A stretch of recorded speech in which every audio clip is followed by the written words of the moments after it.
Hello students, आप सभी का स्वागत है आपके अपने नवनिर्माण एजुकेशन में। आशा करते हैं आप लोग भी मस्त होंगे, स्वस्थ होंगे। आज हम लोग पढ़ेंगे त्रिकोणमिति के कुछ अनुप्रयोग, एप्लीकेशन ऑफ त्रिगोनोमेट्री। त्रिकोणमिति के अनुप्रयोग शुरू करने से पहले आपको उन्नयन कोण यानी एंगल ऑफ एलिवेशन और अवनमन कोण के बारे में पता होना चाहिए। जब हम किसी वस्तु को नीचे से ऊपर की ओर देखते हैं, मतलब यहाँ से जब किसी वस्तु को हम ऊपर की ओर ताकते हैं, तो जो हमारे आंख और क्षैतिज रेखा के बीच जो कोण बनता है उन्हें कहते हैं उन्नयन कोण। यानी ये हम ऊपर की ओर देख रहे हैं और ये हमारी क्षैतिज रेखा है, इनके बीच में जो कोण बन रहा है, ये थीटा, ये जो भी, इसे हम क्या कहते हैं? उन्नयन कोण कहते हैं। उन्नयन कोण कहते हैं। यानी जब किसी भी वस्तु को हम नीचे से ऊपर की ओर देखते हैं तो हमारे आंख और क्षैतिज रेखा के बीच जो कोण बनता है वो उन्नयन कोण होता है। ठीक वैसे ही जब हम किसी वस्तु को ऊपर से नीचे की ओर देखते हैं, मान लीजिए अब यहाँ पे हम हैं, यहाँ से किसी वस्तु को यहाँ देख रहे हैं, तब क्षैतिज रेखा के समांतर खींची गई रेखा और दृष्टि रेखा के बीच बने कोण को हम क्या कहते हैं? अवनमन कोण कहते हैं। क्या कहते हैं? अवनमन कोण कहते हैं। अवनमन कोण कहते हैं, डिप्रेशन एंगल कहते हैं। यानी उन्नयन कोण क्या हो जाएगा? देखिए, जब हम किसी वस्तु को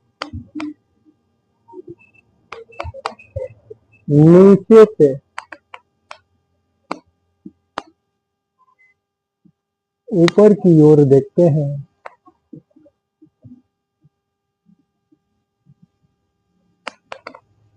तो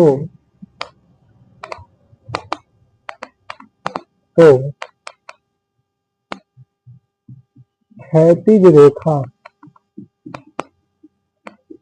और दृष्टि रेखा के बने झुकाव को क्या कहते हैं? उन्नयन कोण कहते हैं, या बने कोण को उन्नयन कोण कहते हैं हम लोग। यानी जब किसी वस्तु को हम नीचे से ऊपर की ओर देखेंगे, हमारी क्षैतिज रेखा और दृष्टि रेखा, यानी जो देख रहे हैं, यहाँ से देख रहे हैं, तो इसी को हम कहते हैं दृष्टि रेखा, तो उनके बीच बने ये झुकाव जो बन रहा है उसे हम क्या कहते हैं? थीटा, यानी उन्नयन कोण उसी को कहते हैं, उस थीटा को। ऐसे इसका जब हम किसी वस्तु को ऊपर से नीचे की ओर देखते हैं, नीचे की ओर देखते हैं, तब क्षैतिज रेखा के समांतर रेखा और दृष्टि रेखा के बीच बने कोण को अवनमन कोण कहते हैं, डिप्रेशन कोण कहते हैं। अवनमन कोण कहते हैं।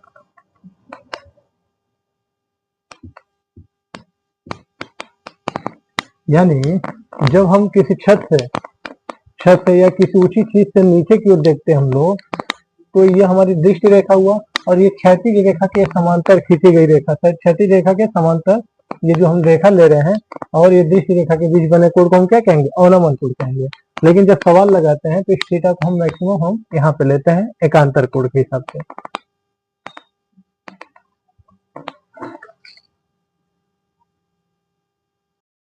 देखते हैं प्रश्नावली का पहला क्वेश्चन। कह रहा, सर्कस का एक कलाकार एक 20 मीटर लंबी डोरी पर चढ़ रहा है जो अच्छी तरह से तनी हुई है और भूमि पर सीधे लगे खंभे के शिखर से बंधा हुआ है।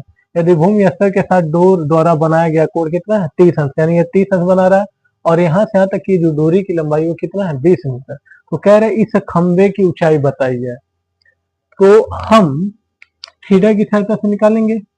अगर यह 30 है, हमें क्या निकालना है, ये लंब निकालना है।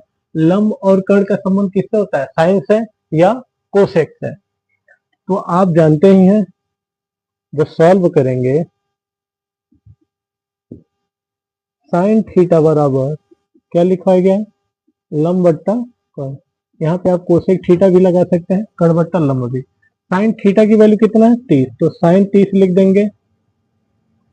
लंब हमारा कितना है, ए बी, जिसकी वैल्यू नहीं पता। विकर्ण हमें दिया है ए सी, लिख दिए। अब यहाँ पे इनका मान रख देते हैं। साइन 30 अंश की वैल्यू कितना होता है, 1/2, जो पिछले अभ्यास त्रिकोणमिति में लिखवाया भी गया। साइन 30 अंश का मान हाफ होता है 1/2। ए बी का मान नहीं पता, बी सी का मान हमें सॉरी ए सी का मान यानी कर्ण का मान कितना दिया, 20। 20 को हम इधर लाएंगे तो हमारा ए बी बराबर क्या होगा, ये 20 आगे इधर गुणा करेगा, यानी 1/2 गुणे 20। ये 2 से कट गया 10 बार में। ए बी की वैल्यू कितना आ गई, 10 मीटर। लिखेंगे क्या उत्तर में, उत्तर जब लिखेंगे अतः खंभे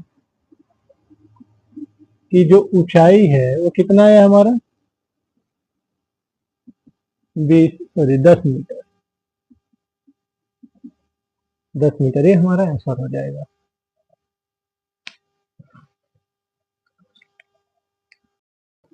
अगला क्वेश्चन है हमारा, कह रहा आंधी आने से पेड़ टूट जाता है और टूटा हुआ भाग इस तरह मुड़ जाता है कि पेड़ का शिखर जमीन को छूने लगता है और इसके साथ 30 अंश का कोण बनाता है। तो कह रहे पेड़ के पाद बिंदु से, मतलब पेड़ का जो पाद बिंदु मतलब निचला हिस्सा, और जहाँ पेड़ का शिखर का जमीन छूता है, जहाँ वो गिर के छू रहा है, वह 8 मीटर की दूरी पे है। सबसे पहले फिगर ड्रा करते हैं। मान लीजिए ऐसे, यहाँ से मान लीजिए पेड़ क्या हुआ, टूट गया। टूट के वो जमीन से गिर जाता है और जमीन से गिर के कितने अंश का कोण बना रहा है, 30 अंश का। ये वाला हिस्सा टूट के हमारा कहाँ जाता है, जमीन पे, और जमीन से वो कितने अंश का कोण बना, 30 अंश। और ये जो पेड़ का पाद बिंदु मतलब निचला हिस्सा, इससे और ये जो शिखर यहाँ पे गिर रहा है वो कितने दूरी पर है, 8 मीटर की दूरी पर। तो कह रहा है पेड़ की ऊंचाई बताइए। पेड़ की ऊंचाई मतलब ये जो टूटा है वो भी बता रहा है, पूरी की पूरी ऊंचाई। सबसे पहले हम मान लीजिए यह पेड़ टोटल उसकी लंबाई कितना था, एडी था। बी बिंदु से टूट गया, बी से टूट के वो भूमि के सी बिंदु से क्या हुआ, टच हो गया। इनकी बीच की दूरी दिया। सबसे पहले हम इनका क्या निकाल लेते हैं, ये लंबाई ये भी किस फार्मूले से, tan थीटा से।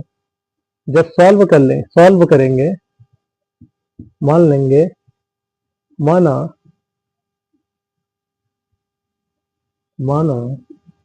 पेड़ की कुल ऊंचाई कितना है, कुल ऊंचाई एडी, मीटर में दिए तो मीटर, एडी मीटर है, जो बी बिंदु से टूटकर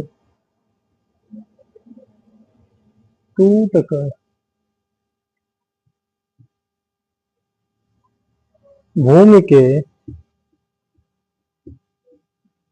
सी बिंदु पर स्पर्श करता है।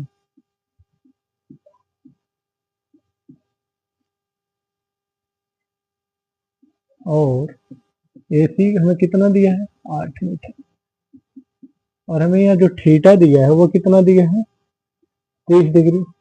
हम त्रिभुज ABC में ले लेंगे, त्रिभुज ABC में tan थीटा बराबर हमारा क्या होता है, tan थीटा बराबर होता है लंब बट्टा आधार। यहाँ थीटा की वैल्यू कितना है, 30, tan 30 हो जाएगा। लंब हमें कितना है यहाँ पे, AB, और आधार कितना है, AC। वैल्यू रख देते हैं, tan 30 है इसका मान √1/√3। और AB की वैल्यू हमें नहीं पता है, AC की वैल्यू हमें कितना दिया है, 8। तो AB इधर आएगा तो क्या हो जाएगा, AB बराबर, यह 8 इधर गुणा करेगा तो 8/√3 होगा। √3 को ऊपर लेते जाएं तो AB बराबर क्या हो जाएगा,